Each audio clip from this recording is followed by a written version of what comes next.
시카고의 한 신학대학에서 세계적으로 유명한 신학자를 초청해서 예수님의 부활에 대한 강연회를 개최했습니다. 이 유명한 신학자는 장장 2시간 반 동안이나 예수님의 부활이 하나의 신화요, 허구라는 사실에 대해 열변을 토하면서 집중적으로 강의를 했습니다. 그는 많은 자유주의 신학자들과 그들의 책을 인용하면서 열강을 하였고, 강의를 마친 후에는 학생들에게 질문이 있는지를 물어보았습니다. 그때 강단 뒤쪽에 앉아있던 한 노인이 사과를 먹다가 일어나서 말을 했습니다. 박사님, 간단한 질문을 한 가지 하겠습니다. 이 말을 하면서 노인은 계속 사과를 먹어댑니다. 사과. 박사님이 사과. 말씀하신 책을 다 읽어보지는 못했습니다. 사과. 그리고 저는 유명한 신학자들도 잘 모르고 헬라어로 성경을 볼 만한 실력도 없소이다. 그러면서 방금 전에 다 먹어치운 사과의 꽁다리를 들어 보이면서 제가 지금 알고 싶은 것은 제가 먹은 이 사과가 신사과입니까? 단사과입니까? 박사님에게 물었습니다. 갑작스럽고 황당한 질문에 이 저명한 신학자는 난색을 표하더니 글쎄요, 저는 선생님이 드신 그 사과를 직접 먹어보지 못했기 때문에 무슨 맛인지 알 수가 없네요. 그러자 노인은 그 사과 꽁다리를 쓰레기통에 툭 던져 넣으면서 이렇게 말했다고 합니다. 제가 볼 때 박사님은 아직 예수님을 맛보지 못하신 것 같습니다. 그러자 강당에 모였던 1000여 명의 신학생들이 큰 박수와 환호성을 울렸다고 합니다. 무슨 의미입니까? 예수님의 부활은 연구와 분석을 위한 주제가 아닙니다. 예수님은 십자가에서 피 흘려 죽으시고 3일 만에 다시 살아나신 부활은 사실입니다. 그리고 부활신앙은 그 사실을 믿는 믿음에 근거하고 있습니다. 그리고 믿음으로 예수님의 부활을 사실로 받아들일 때 부활의 능력을 체험할 수 있게 되는 것입니다. 부활의 사실을 믿을 때 부활의 맛을 볼 수 있게 되는 것입니다. 그러므로 부활을 믿지 못하고 부활의 능력을 맛본 체험이 없는 사람이 부활에 대해서 왈가왈부하는 것은 사실상 불가능한 일입니다. 그것은 공허한 탁상공론이 되고 마는 것입니다. 폭풍우 치던 어느 겨울밤이었습니다. 세찬 비바람과 무서운 천둥번개가 창문을 뒤흔들었습니다. 급하고 강한 바람이 불고 천둥번개가 치더니 전기마저 그만 끊겨져 버리고 암흑천지가 되고 말았습니다. 칠흑같이 어두운 밤, 온 가족이 추워서 떨며 두려움과 공포 속에서 그 밤을 지내야만 했습니다. 참으로 무서운 밤이었습니다. 그 싸납고 무섭기만 하던 밤이 지나고 아침이 되자 아주 고요하게 되었습니다. 하늘에는 구름 한 점 없이 환하게 밝았습니다. 아빠의 품에 안겨서 편안하게 잠들었던 어린 딸이 아빠에게 물었습니다. 아빠, 어젯밤에 그 천둥번개와 비바람 추위 속에서 하나님은 무엇을 하고 계셨을까요? 어린 딸의 말을 들은 아버지는 딸을 꼭 껴안아주면서 이렇게 말해 주었습니다. 얘야, 하나님은 어젯밤 그 천둥번개와 비바람 추위 속에서 아침을 만들고 계셨단다. 오늘같이 이렇게 찬란하고 아름다운 아침을 말이다. 그렇습니다. 하나님은 우리들을 위해서 복되고 희망찬 아침을 만들어 놓으셨습니다. 우리가 어쩔 수 없어서 깊은 절망의 밤을 지내며 가슴을 움켜쥐고 눈물을 흘리고 고통 가운데 괴로워하고 있을 때에도 우리의 주님이신 예수님은 우리를 위해서 희망의 새벽을 준비하고 계셨던 것입니다. 예수님께서 우리에게 부활의 새벽을 열어주신 줄로 믿습니다. 그리고 부활의 주인 되신 예수님이 이 시간 이 자리에 우리와 함께 와 계십니다. 그래서 예수 그리스도 안에는 절대로 절망이 없습니다. 예수님만이 우리의 유일한 영원하신 생명이시고 부활 희망이 되십니다. 낙심하지 마십시오. 절망하지 마십시오. 포기하지 마십시오. 조금만 참고 견디면, 조금만 참고 기다리면 주님께서 문의 문을 활짝 열듯이 희망의 새벽을 활짝 열어주실 줄로 믿습니다. 부활은 절대로 공허한 탁산 공론이 아닙니다.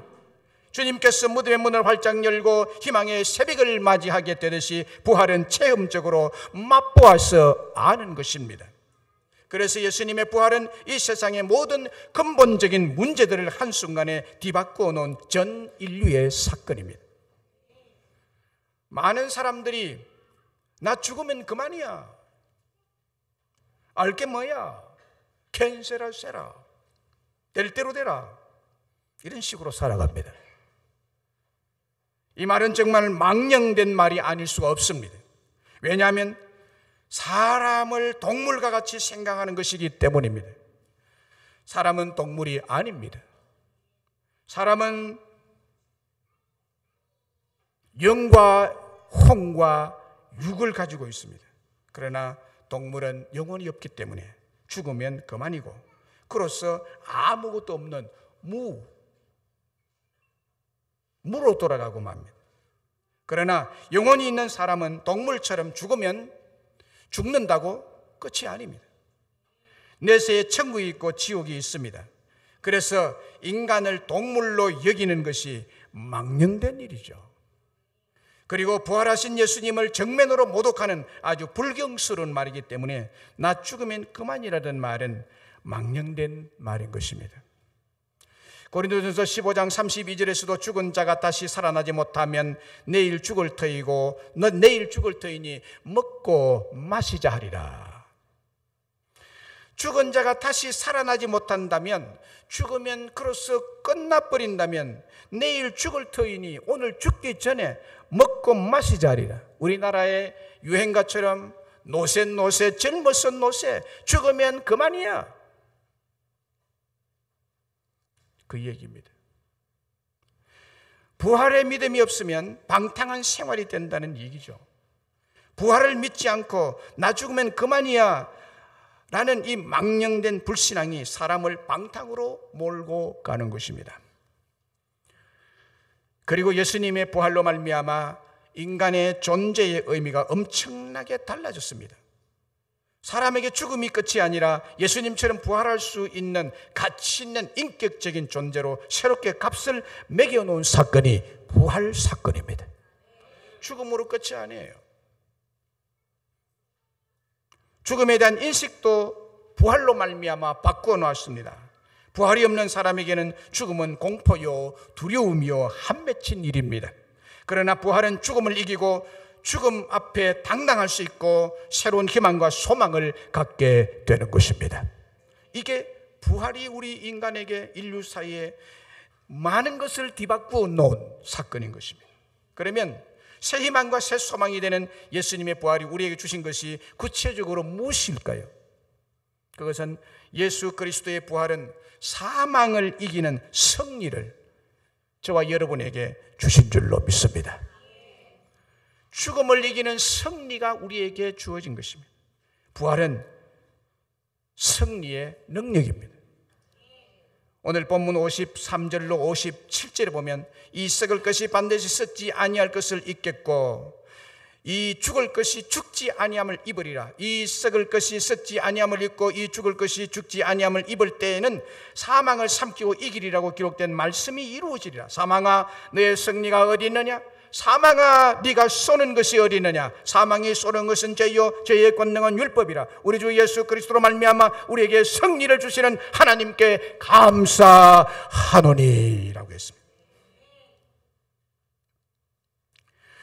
부활을 설명하는 말씀이죠. 인간을 근본적으로 죽게 만들고 썩게 만드는 사망을 불러들인 죄와 율법은 십자가에서 다 소멸이 되고 완성이 되므로 죄의 값인 사망이 없어진 성도들에게는 장차 썩을 것이 썩지 아니함을 입고 이 죽을 것이 죽지 아니함을 입을 것이 확실시 된다는 얘기입니다.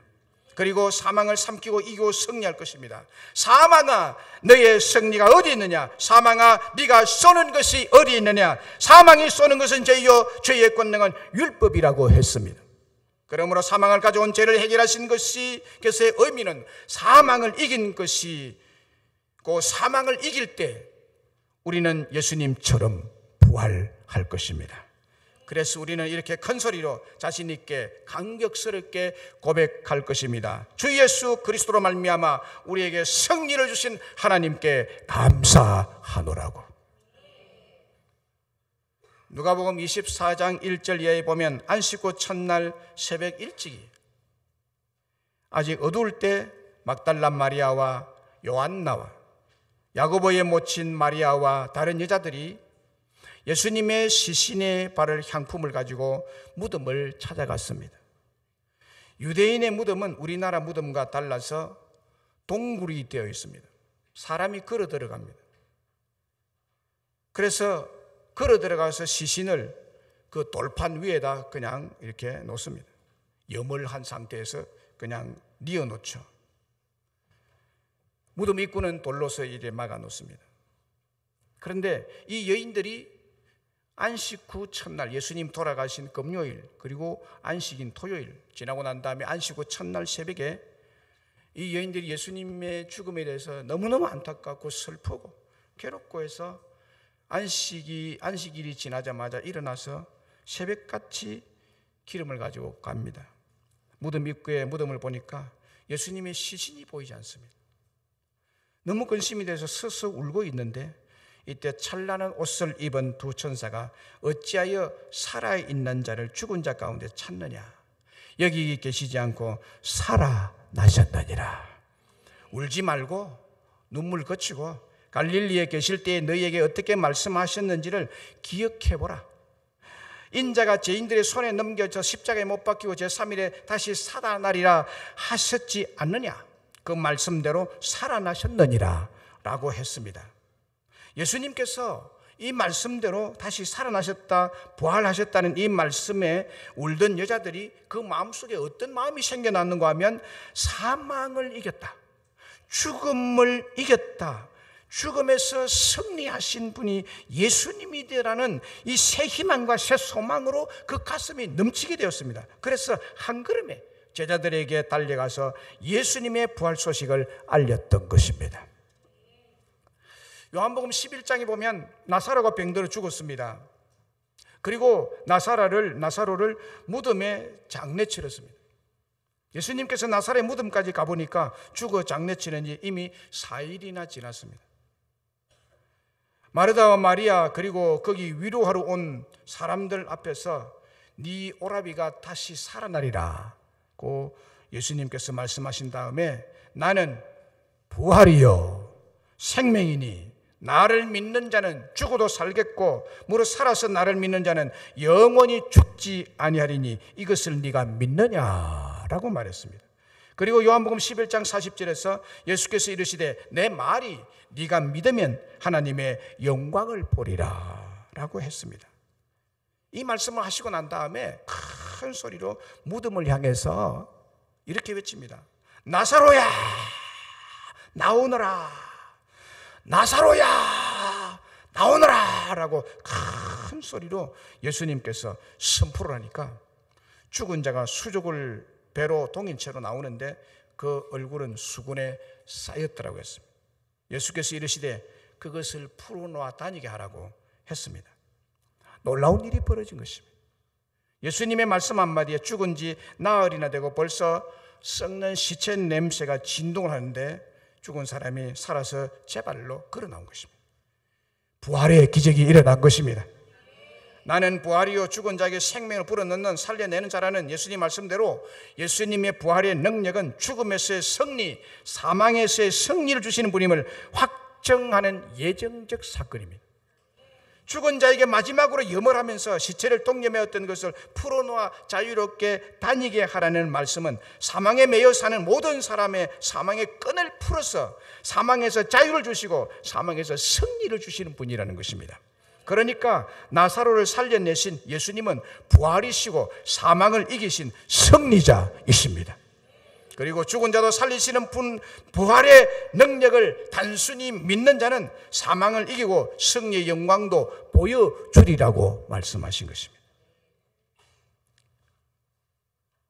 나폴레옹이 프랑스 대군을 이끌고 유럽을 휩쓸고 있을 때 나폴레옹 예화 부대 소속 장군 한 사람이 정예 부대를 이끌고 오스트리아의 국경 도시인 펠드리히를 총공격하게 되었습니다. 포위망을 좁히며 총공세를 펴기 위해 준비를 하고 있었습니다. 이것을 오스트리아 펠드리히에 사는 시민들이 다 이제 알게 됐습니다. 그래서 펠드리히 시는 갑자기 포위를 당하게 되고 군사력도 프랑스군에 비해 아주 약해서 너무너무 공포에 떨고 있었습니다. 나폴레옹 예하 부대가 아직 공격하기 직전입니다. 언제 전면전으로 공격해 들어와서 이 도시를 쑥대밭으로 만들지 모릅니다. 그때 펠드리히 씨는 비상시의회를 소집하고 항복 여부를 논의했습니다. 논의 끝에 대다수의 시의원들의 의견은 미리 항복을 해서 피해를 최소한으로 줄이자는 대로 의견이 모아졌습니다. 그때 교회의 지도자 한 사람이 일어나서 이렇게 외쳤습니다. 여러분, 오늘이 바로 부활주일이 아닙니까? 우리가 우리의 힘만을 믿는다면 패배는 뻔한 일입니다. 그러나 이 전쟁의 난관을 하나님께 맡기면 살 길이 열릴 줄로 믿습니다. 무서워 떨고만 있지 말고 교회의 종을 힘껏 치고 부활절 예배를 드립시다. 그리고 그 뒤의 일은 하나님께 맡겨버립시다 라고 말했습니다. 드디어 종소리가 울려 퍼지고 찬송소리가 메아리치기 시작했습니다. 이 교회의 종소리가 또 찬송소리가 프랑스군 진영까지 울려 퍼졌습니다. 프랑스 군대는 밤사이에 오스트리아 큰 대군이 도착했기 때문에 너무나 기뻐서 환영하는 빵빠레 종소리다.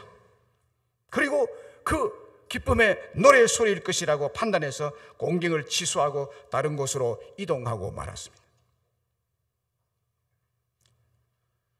펠드리히 시민들은 전쟁의 위기 때 무서워 떨지 않고 뒷일은 하나님께 맡기고 교회의 종을 힘껏 치고 부활절 예배를 드린 결과 살 길이 열린 것입니다.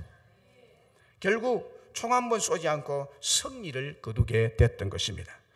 주님께서 부활하신 날 성령님께서 오스트리아 프랑스 군인들의 마음속에 불안한 마음을 주어서 공격을 취소하고 다른 곳으로 가도록 역사하셨던 것입니다. 하나님은 살아계십니다. 이 자리에 계십니다. 우리의 예배를 보십니다. 우리에게 승리를 주시는 분이십니다.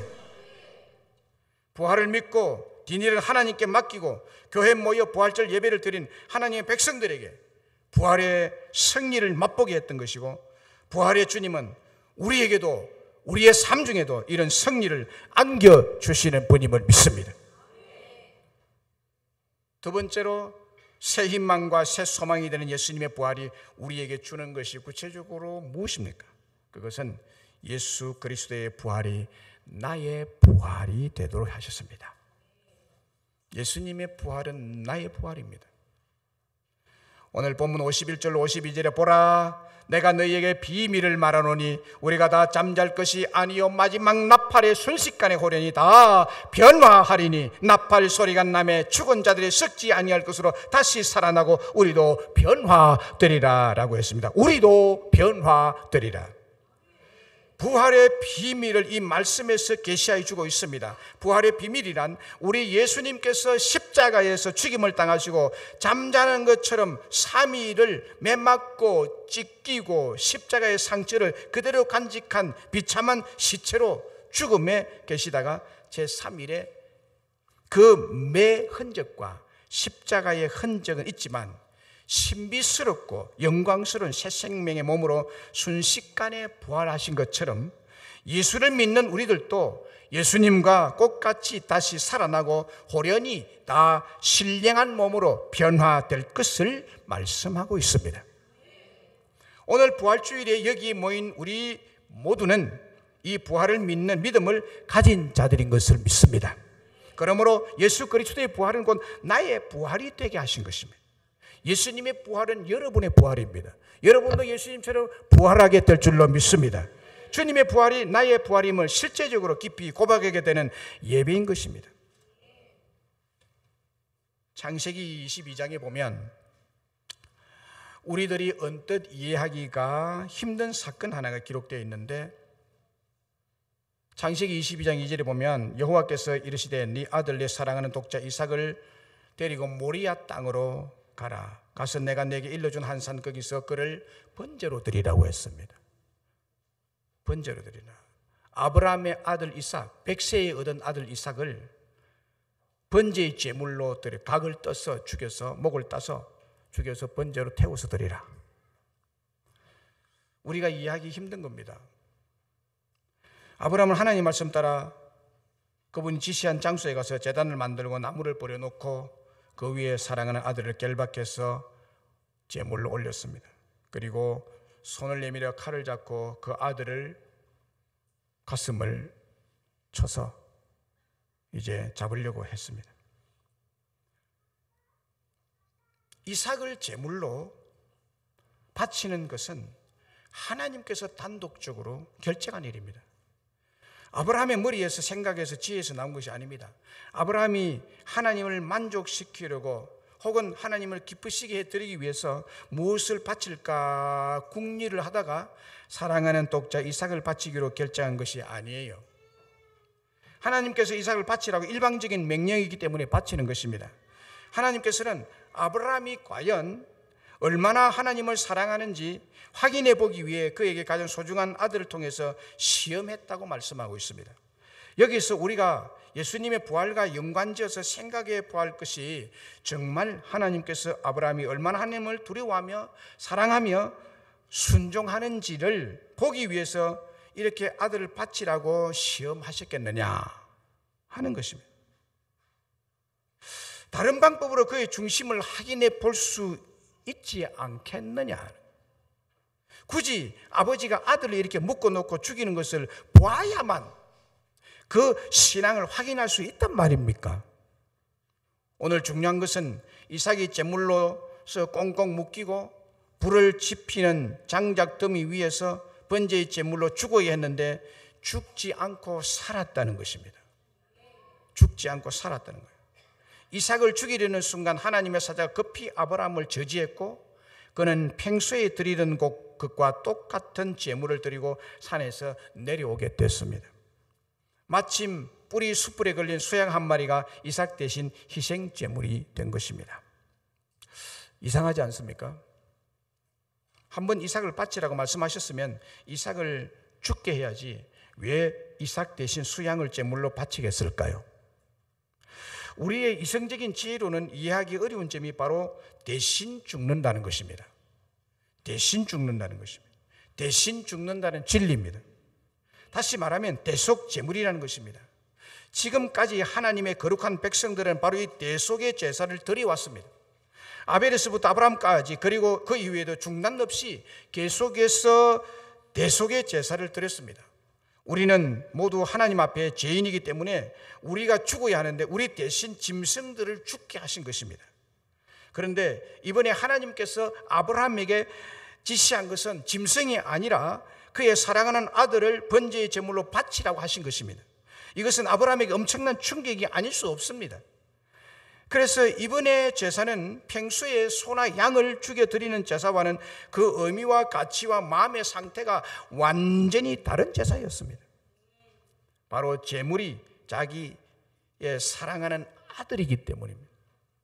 결과적으로는 평소 때와 똑같이 수양 한 마리를 번제로 드렸지만 여기에는 엄청난 차이가 있습니다. 아들은 죽지 않았지만 아브라함의 심정은 아들을 대신한 그 순양이 바로 아들이었습니다. 그 순양이 바로 이삭이었습니다. 그 순양은 바로 아브라함 자신이었습니다. 그 수양이 없었더라면 이삭 자신이 죽어야 했을 것이기 때문입니다. 이때 아브라함의 가슴 깊이 몰려오는 하나님의 음성이 있었습니다. 그 양이 바로 네 아들이다. 네 아들은 네 자신이 아니냐. 이 제사는, 이번의 번제는 바로 너를 죽인 번제야. 이런 음성을 듣게 되니까 아브라함의 그 번제의 제단이 부활의 제단이고, 그 부활의 제단은 보통 때와는 확연하게 다른 의미 깊은, 가슴 깊이 느껴지는 그런 제단이고 번제고 예배였던 것입니다. 오늘 우리의 부활절 예배가 바로 이와 같은 성격입니다. 평소에 얼마나 많은 예배를 드렸습니까? 아브라함이 평소에 많은 양들을 잡아서 번제를 평소에 드렸습니다. 그러나 평소에는 이것이 자기 아들을 대신하는 제물인 것을 몰랐어요. 그런데 아들을 제물로 드리러 간 그 산 정상에서 순양을 대신 번제로 드릴 때 그 수양은 그 이전에 그냥 드렸던 순양과는 판이하게 다른 의미인 것입니다. 그래서 예배는 바로 이런 거다는 거예요. 예배는 내 자신을 드리는 예배다. 내 자신이 번제물이 되는 예배다. 그리고 거기에서 다시 날 대신해서 다시 살아나신 부활의 예배, 이것이 아브라함이 그 산에서 드린 번제의 제물의 의미인 것입니다. 오늘 그것이 부활절의 의미입니다. 저는 이 설교를 준비하면서 이 아브라함이 드린, 이삭 드린 그 제단이 굉장히 많이 생각이 났어요. 이 부활절이 바로 나를 위한 죽음이요 살아납니다. 그 의미가 깊는 거죠. 보통 의미가 아니죠. 많은 예배를 드렸지만 오늘 이 자리에, 이 현장은 날 위해서 부활하신 그 주님의 부활이 바로 나의 부활인 것입니다. 히브리 11장 17절로 19절에 보면 이 사건에 대해서 이렇게 해석해 주고 있습니다. 아브라함은 시험을 받을 때 믿음으로 이삭을 드렸으니 그는 약속을 받은 자로되 그 외아들을 드렸느니라. 그가 하나님이 능히 이삭을 죽은 자 가운데서 다시 살리실 줄로 생각한지라. 죽은 자 가운데 다시 살리실 줄로 생각한, 이게 뭐예요? 부활이에요. 아브라함은 이미 부활을 믿은 거예요. 자기 아들을 드림으로 부활에 대한 실제적인 맛을 본 거예요. 그래서 그 제단은 평소의 제단과는 확연하게 다른 부활의 제단이었죠. 할렐루야. 사랑하는 여러분, 오늘은 부활절입니다. 하나님께서 가장 사랑하시는 독생자 예수님을 죽여서 그 아들의 피로써 죽을 수밖에 없는 우리의 죄를 대신하여 주시고 부활의 새로운 삶을 우리에게 열어주셨습니다. 우리 크게 한번 선포합시다. 저를 따라 선포합시다. 안 따라해도 됩니다. 부담스러운 분들은 크게 따라합시다. 예수님의 십자가는 나의 십자가. 예수님의 부활은 나의 부활. 아멘. 그것입니다. 예수님의 부활이 나의 부활. 고린도전서 15장 16절로 19절에 만일 죽은 자가 다시 살아나는 일이 없으면 그리스도도 다시 살아나신 일이 없을 터이요 그리스도께서 다시 살아나신 일이 없으면 너희 믿음도 헛되고 너희가 여전히 죄 가운데 있을 것이요 또한 그리스도 안에서 잠자는 자도 망하였으리니 만일 그리스도 안에서 우리가 바라는 것이 다만 이 세상의 삶뿐이면 모든 사람 가운데 우리가 더욱 불쌍한 자리라 라고 했습니다. 부활이 관건이라는 거예요. 부활을 믿으시기를 주의 이름으로 축복합니다. 부활을 믿지 않는 사람은 죄 사함을 받지 않는 사람입니다. 예수님께 죽은 자 가운데 살아나셨기 때문에 우리의 신앙이, 부활을 믿는 신앙을 가지게 되었고, 우리의 믿음도 참되고 죄악의 쇠사슬에서 벗어난 자유를 가지게 되었고, 이 세상의 행복한 삶뿐만 아니라 앞으로 천국에서 누릴 참된 행복을 소망하는 자들이기에 예수님의 부활이 나의 부활임을 믿는 우리가 이 세상에서 가장 행복한 자들입니다. 지금부터 16년 전이죠. 2002년 월드컵, 우리가 다 인상 깊게 기억하고 있는 사건이죠. 온 국민이 축구에 열광을 했습니다. 왜 축구공 하나에 시선이 집중이 되고 온 국민이 울고 웃고 목이 터져라 대한민국을 외쳤을까요? 그것은 같은 민족, 같은 형제들인 축구 선수들 11명이 땀과 피를 흘리면서 운동장에서 실제로 뛰고 있고, 그들과 온 국민의 마음이 하나로 연결되어 있기 때문입니다. 우리 선수들이 이기면 내가 이긴 것 같고, 우리 선수들이 지면 내가 진 것 같이 느껴지기 때문입니다. 4강에서 독일과 붙을 때, 독일에게 질 때 얼마나 아쉽던지요. 한숨을 많이 쉬고 내가 진 것처럼, 그 선수들이 졌지만 내가 지고, 그 선수들이 졌지만 대한민국이 진 거죠. 그러나 그 선수들이 월드컵 4강의 실력을 달성했는데 바로 우리가 4강이 된 것입니다. 예수님을 믿는 것도 비슷한 원리입니다. 예수님과 내가 성령으로 하나입니다. 한 몸입니다. 그러므로 예수님이 사망을 이기고 승리하면 내가 사망을 이기고 승리한 것과 같습니다. 예수님의 승리의 기쁨이 나의 승리의 기쁨이 됩니다. 그래서 똑같은 원리로 예수님의 십자가가 내 십자가이고 예수님의 부활이 내 부활이 되는 것입니다. 그러므로 오늘 예수님의 부활을 믿고 승리를 예배하는 부활절은 사실 우리들도 이렇게 승리의 부활을 할 것이라는 것을 믿고 확증하는 예배인 것입니다. 칼 바르트는 이 부활을 가리켜 복음의 본질이라고 했습니다. 신학자 에밀 브룬노는 기독교는 부활에서 시작된다고 했습니다. 기독교의 핵심은 그래서 복음이고, 복음의 핵심은 부활입니다. 이 복스러운 부활이 우리의 신앙의 핵심이 된 줄로 믿습니다. 그러면 끝으로 부활하신 예수님께서 우리에게 주신 것이 무엇입니까? 우리에게 사명을 주셨습니다. 사명을 주셨어요. 우리에게 승리를 주셨고 우리에게 부활을 주셨습니다. 너무 감사한 일이죠. 그래서 감사의 사명을 주고 주의 일에 힘쓰라는 사명을 주셨습니다.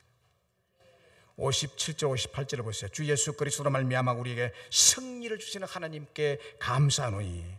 감사의 삶을 살아야 됩니다. 얼마나 감사의 삶을 사십니까? 주님이 사망을 이기고 죽음을 이기는 승리를 주신 것에 얼마나 감사하며 살아셨습니까? 주님의 부활이 곧 나의 부활이 되게 하신 하나님의 그 은혜를 얼마나 감사하며 사십니까? 이제부터 감사하며 사시기를 주의 이름으로 축복합니다. 그러므로 내 사랑하는 형제들아, 견실하며 흔들리지 말고 항상 주의 일에 힘쓰는 자들이 되라라는 사명을 주셨습니다. 이 사명을 감당하는 자의 수고가 주 안에서 절대로 헛되지 않을 줄을 압니다 라고 했습니다. 부활하신 예수님께서 우리에게 사망을 이기는 승리의 은혜와 그 썩을 몸이 썩지 않을 몸으로 온전히 변화시켜 주신 주님의 부활이 나의 부활이 되게 하신 그 하나님께서 우리에게 사명을 주신 거죠. 주의 일에 힘쓰는 사명. 견실하고 유혹에 흔들리지 말고 항상 주님의 일에 힘쓰는 사명자들이 되라.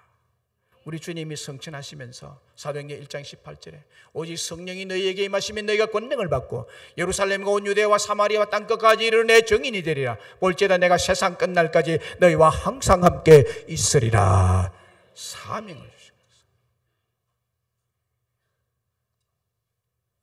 우리는 사명자들입니다. 그 사명을 감당할 때 주 안에서 절대로 그 수고한 것이 헛되지 않습니다. 주님이 보상하여 주실 줄로 믿습니다.